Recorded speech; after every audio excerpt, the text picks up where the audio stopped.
अभी लाइव होने वाला भाई। क्या मामला हुआ था, किस घटना हुई थी आपके? अपना परिचय दो। मेरा नाम सर महामृत्युंजय तिवारी है। मैं ज्योति कुमार तिवारी का लड़का हूँ। क्या घटना हुई थी? 30 तारीख को सर पहले आए 10-20 लोग हमको मारे। हिम्मत रखे बात करते। तो मारने के बाद हम लोग 100 नंबर बुलाए, वो लोग थाने पर बुलाए। हम लोग थाने पर गए, FIR दर्ज हुई। मेडिकल के लिए गए, मेडिकल नहीं हुआ। बोले कि डॉक्टर साहब 2-3 दिन बाद बैठेंगे। फिर हम लोग वो हमारे पीछे 10 लोग मेडिकल के पीछे वो लोग गए 10 गाड़ी से। कुछ लोग मुंह बांधे थे, कुछ लोग ऐसे थे और तरह तरह का मतलब चिढ़ा रहे थे हम लोगों ने फिर आकर के साहब को बताया, एसओ साहब को, साहब ऐसी ऐसी घटना है। हम लोग कहा कुछ नहीं होगा, जाओ।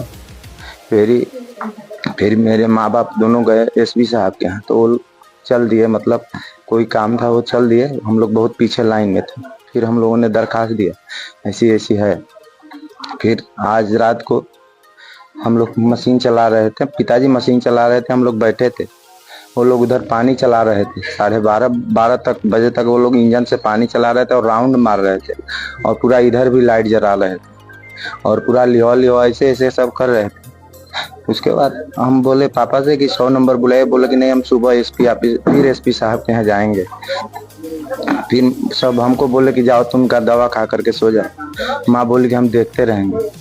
फिर माँ, उसके बाद हम लोग जो सोए 2 बजे के करीब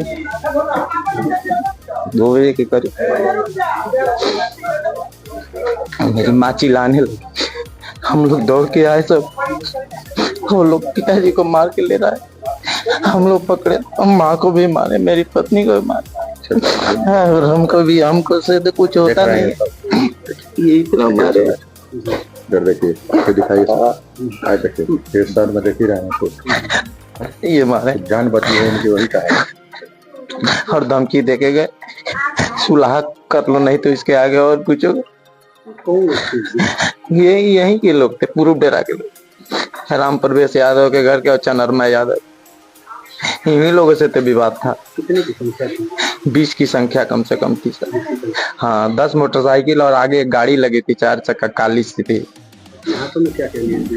वो लोग हथियार लिए थे सर। नहीं सर, उनको तो दाब करके, मुंह दाब के घिसरा कर ले गए। हाँ, माँ को भी मार दिए, गिर गई माँ। उसके बाद वो गर्दन पे लात से दावे हैं। उसके बाद वो चिल्लाए, हम लोग दौड़ के गए, हम लोगों को भी धक्का मुक्की की, तब भाग गए। तब हम लोग चिल्लाते चाचा के पास गए, कुछ समझ में नहीं आ रहा था। अब एसपी साहब आए हैं, बोले हैं कि कार्रवाई हम करेंगे। एसओ साहब तो बोले कि हम कर।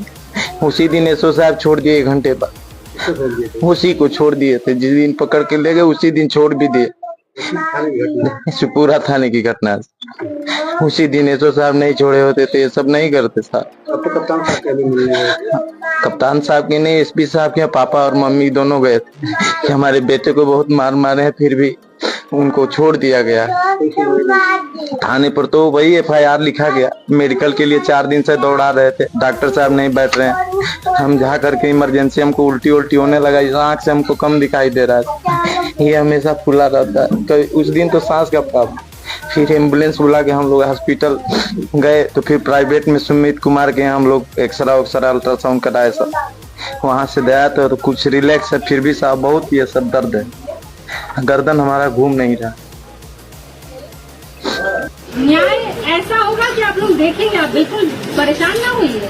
इसलिए नहीं आए हैं यहाँ पे कि आप लोगों के साथ न्याय ना हो। आ गई हूँ तो न्याय पे कोई जमीन तक लेकर जाऊंगी। ये है ना, बुलडोजर चलवाऊंगी। भाई ये तो बड़ा अत्याचार इन लोगों पे हुआ है, ये तो बड़ी बात है। अभी भी ये सब लाइट बांधना, पबत्ती कसना, सीटी बजाना, ये सब अभी भी कर रहे हैं। ये लड़कियां हैं, ये बच्चियां हैं, देखिए उनको पकड़ के बता रही हैं सब। तो बहुत ही गलत है।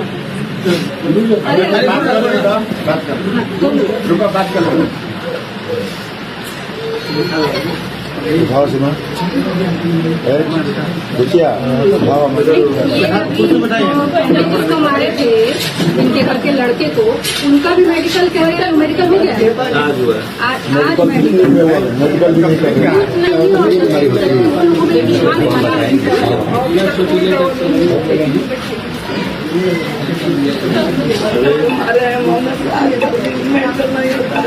नहीं